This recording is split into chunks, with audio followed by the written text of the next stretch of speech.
నిన్న ఆఫ్టర్‌నూన్ మా వారు ఆఫీస్ నుండి కాల్ చేశారు. ఈవినింగ్ తొందరగా వస్తాను. మా ఫ్రెండ్ వాళ్ళ అమ్మగారికి బాగలేదు. సీరియస్‌గా ఉందంట. హాస్పిటల్‌లో ఉన్నారు. మనం చూడటానికి ఆ హాస్పిటల్‌కి వెళ్దాం అన్నారు.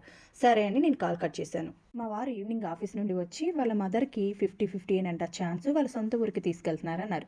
ఇంకా మార్నింగ్ మాకు కాల్ వచ్చింది. వెళ్ళే దారిలోనే వాళ్ళ మదర్ చనిపోయారు అని. మా వారు ఫ్రెండ్ వాళ్ళ వైఫ్ నాకు ఫ్రెండ్. ఇక తనకు కాల్ చేశాను. ఎలా జరిగింది? ఏమైంది అని.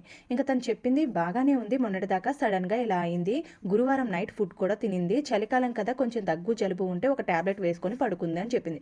ఇంకా సడన్‌గా ఒకేసారి పెద్దగా గురకొచ్చింది.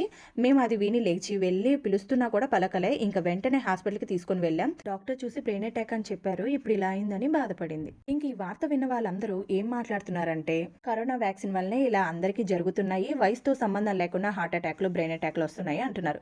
నాకు అర్థం కాదండి. కరోనా వ్యాక్సిన్ వేయించుకోక ముందు ఇలాంటివి హార్ట్ అటాక్‌లు, బ్రెయిన్ అటాక్‌లు వచ్చి ఎవరు చనిపోలేదా? మనిషికి ఆయుష్ ఉన్నంత వరకు మాత్రమే ఈ భూమి మీద ఉండేది. ఆయుష్ కాలం తీరితే ఈ భూమి మీద నుండి వెళ్ళిపోవాల్సిందే ఎవరైనా. దీనికి వయసుతో సంబంధం లేదు. ఇలాంటి పుకార్ల వల్ల వ్యాక్సిన్ వేసుకున్న వాళ్ళందరూ భయం పెట్టుకోవటం తప్ప చావుకు కారణం ఇది కాదని నేను అనుకుంటున్నా.